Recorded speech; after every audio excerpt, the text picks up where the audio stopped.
Journey तो ऐसा कुछ नहीं है कि मैं कहूँ कि कोई बहुत स्टोरी है इसके पीछे या बहुत पता नहीं क्या क्या ट्रिक्स एंड ट्रिप्स हैं, ऐसा तो कुछ भी नहीं। बस ये है कि कंटिन्यूसली मेहनत करते जाएं, लोगों से शाउट आउट ना मांगें, शॉर्टकट्स के चक्रों में ना पड़ें और प्रमोशन वगैरह के चक्रों में ना पड़ें कि बस जल्दी जल्दी से हम फेमस हो जाएं, जल्दी जल्दी से हमारे व्यूज़ बढ़ने लग जाएं, जल्दी जल्दी से हमारे सब्सक्राइबर्स बढ़ने लग जाएं। यूट्यूब पे मेरे चैनल का नाम है दी पाकिस्तानी डैमसेल, और जिसका मतलब है एक पाकिस्तानी लड़की, पाकिस्तानी फ़ीमेल। बस मेरी एजुकेशन है जी मास्टर्स इन बिज़नेस एडमिनिस्ट्रेशन और मेरा मेजर था ह्यूमन रिसोर्स मैनेजमेंट। पाकिस्तान की बात की जाए तो वहाँ पर लाहौर में रहते हैं, और अगर सऊदीया की बात की जाए तो जद्दा में रहते हैं।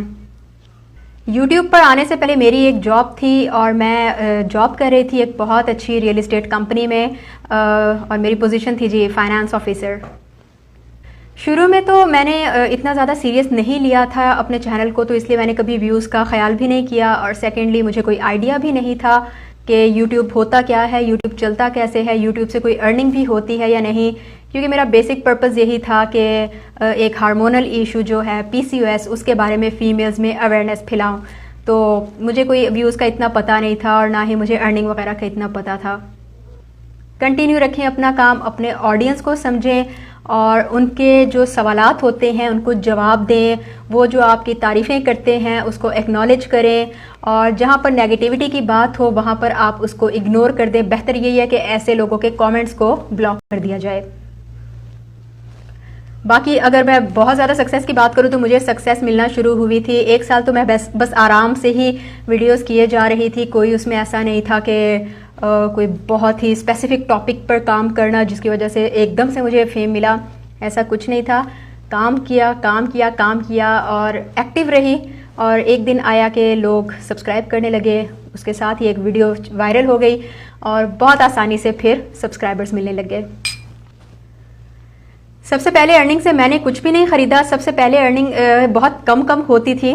मैंने अपने चैनल पर भी बताया है कि महीने में $1, $2 इस तरह से अर्निंग हुआ करती थी, और काफ़ी टाइम के बाद मेरे $100 हुए थे, जो कि मिनिमम अमाउंट होता है अगर आप पैसे विड्रॉ करना चाहते हो। तो उससे बस कुछ भी नहीं, बस ये है कि फैमिली को ट्रीट दी थी और तो कुछ भी नहीं। यूट्यूबर्स के हवाले से मैंने एक चीज़ देखी है कि आजकल लोग शॉर्टकट के चक्रों में पड़े रहते हैं, जल्दी जल्दी बस हम लोग सक्सेसफुल हो जाएं। तो मेरी एडवाइस यही है कि एक तो आपने एक्टिव रहना है, आपने शॉर्टकट्स नहीं ढूंढने। अगर आप वाकई ही पैशनेट हो यूट्यूब के लिए तो आप यूट्यूब पर आओ, लेकिन अगर आप अपने माइंड में पहले से ही ये रख रहे हो कि जी हम लोगों को बहुत अर्निंग होगी या बहुत हम लोग पैसा कमाएंगे, बहुत जल्दी हम अमीर हो जाएंगे, तो अगर ये सोच के साथ आप आ रहे हो यूट्यूब पर तो आई वुड सजेस्ट कि आप नहीं स्टार्ट करो यूट्यूब चैनल। क्योंकि शुरू के कुछ टाइम 6 से 1 साल के अंदर, 6 महीने से 1 साल के अंदर आपको कुछ भी अर्निंग नहीं होगी, तो ऐसे में आप बहुत आसानी से डिमोटिवेट हो जाओगे।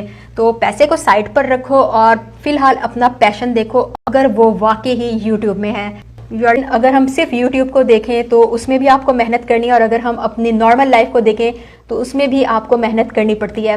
हाँ, अगर ये है कि आप जो है पहले से ही कोई बहुत बड़े सेलिब्रिटी हो या आपका ऑलरेडी नाम वगैरह है, तब शायद आपको इतनी ज़्यादा मेहनत ना करनी पड़े। लेकिन स्टिल उस लेवल तक पहुंचने के लिए भी, अगर आपने सेलिब्रिटी अपने आप को बना लिया है तो उस लेवल तक पहुंचने के लिए भी मेहनत करनी पड़ती है। तो yes, work hard and one day you will achieve success, इंशाल्लाह।